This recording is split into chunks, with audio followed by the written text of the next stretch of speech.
Definitely bilingual, and he's going to talk a bit about that. So I'm a third culture kid. I am the third generation of my family to live in the Greater China area.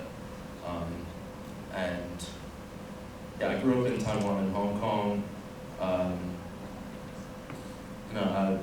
The family legend goes that we moved to Taiwan when I was not quite 2 years old, and my parents were both working full time, and they sent me to a local nursery school where I am rumored to have cried for a month and then began speaking in Chinese.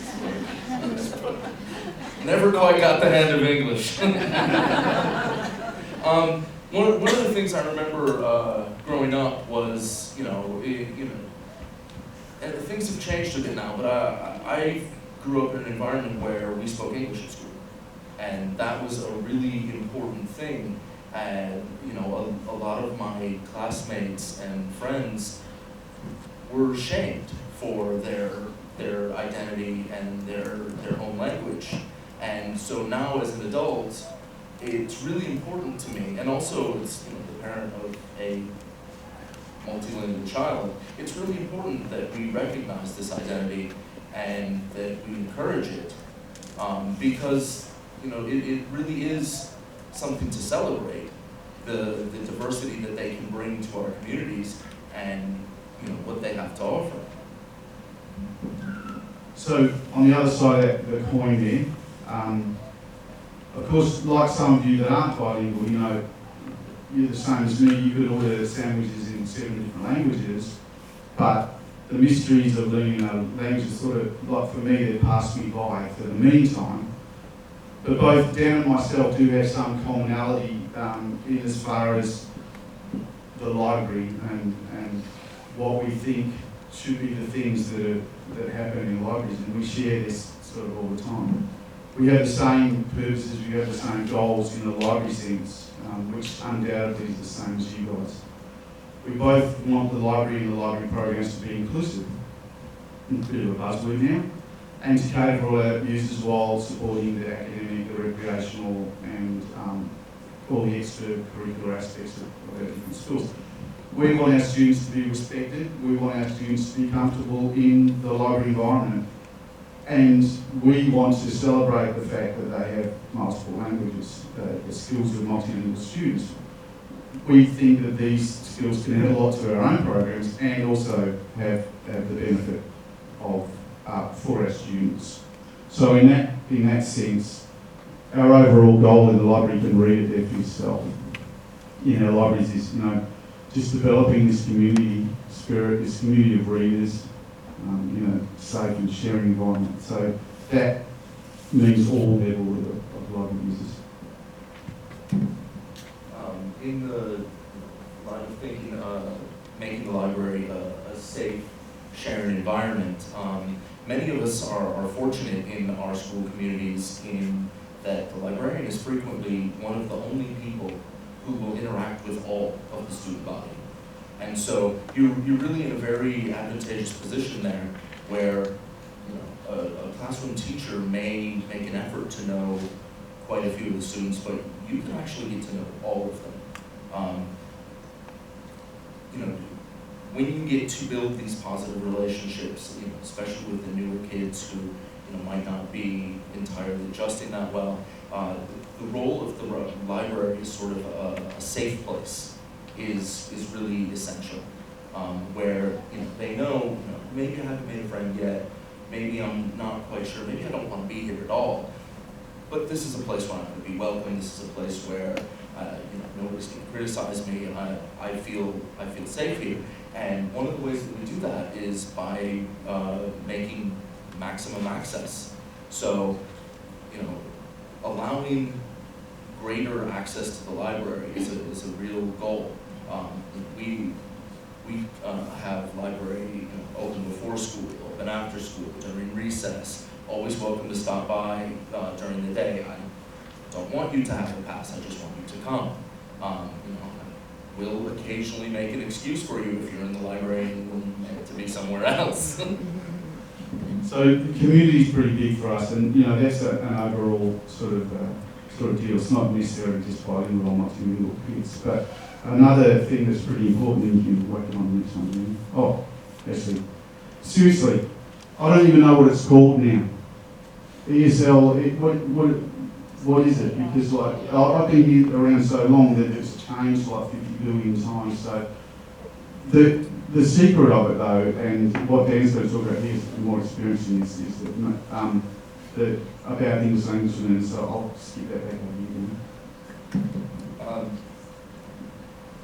here. Things have changed since I was a kid, and people are largely more tolerant of children using their home languages at school now. But I find that one of the roles that I end up playing at school is the defender of using other languages at school. And so with that, I've used we have a very passionate EAL coordinator at school who sort of provided me with the research background into why it is important to be accepting of children's home languages. And lots of times what you have to do is you have to defend this with their teachers, who sometimes are feeling a lot of pressure to get these children up to speed with English as their academic language, and see sort of appreciation of home language as a bit of an impediment to that.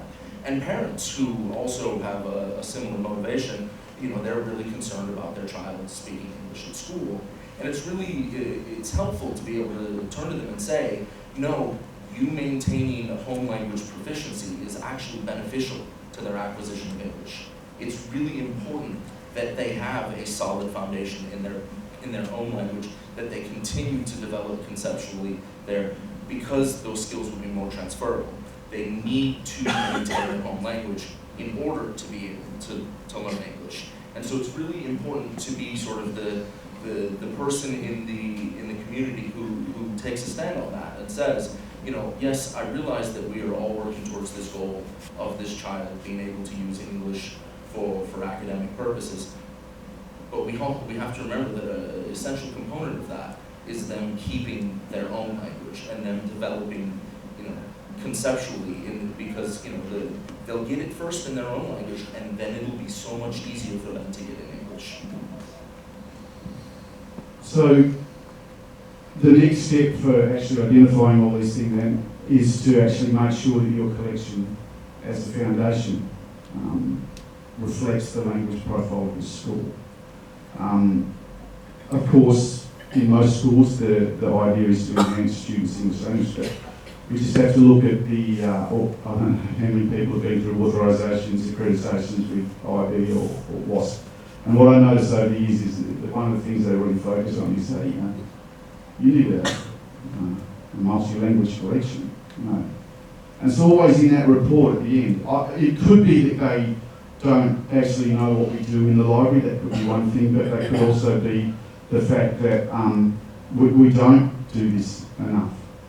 So the actual idea of building a collection that represents the school population is really important. And probably something we all think about at some stage and think, well, that's a wee bit too hard. I don't know what's in these books really. But, there's a lot of opportunity to have the community and have people help you. So perhaps one of the things that Dan and I are looking at making our collections a lot more multi-language, so that we can offer that service to the kids. And I know my school that I'm at, the last two schools I've been at, in China and now Jeju, they're almost exclusively one group of kids. So on Jeju we have Korean kids, generally, because that's what it's for. It was for Korean kids to go to international education without the brain drain of them leaving the country to go to other places, right? So that's Jeju.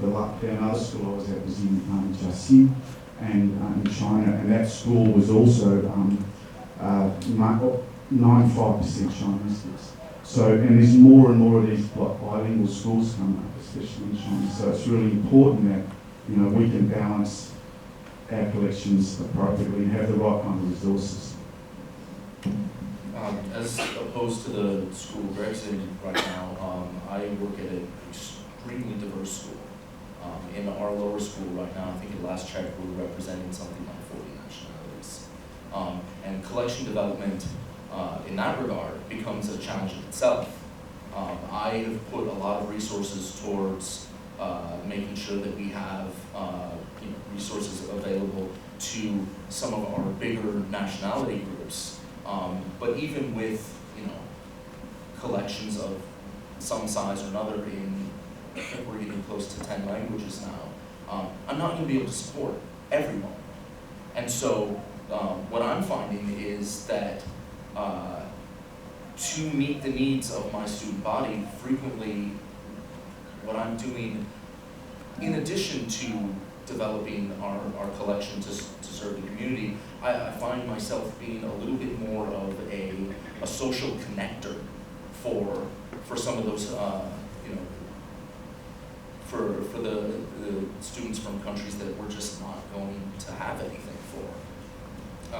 When the child from Uzbekistan shows up, and I definitely do not have any books in Uzbek, I'm trying to just let everybody down. But I find the way that I'm able to help them is to put them in touch with other families that are from similar regions, or maybe in the case of that particular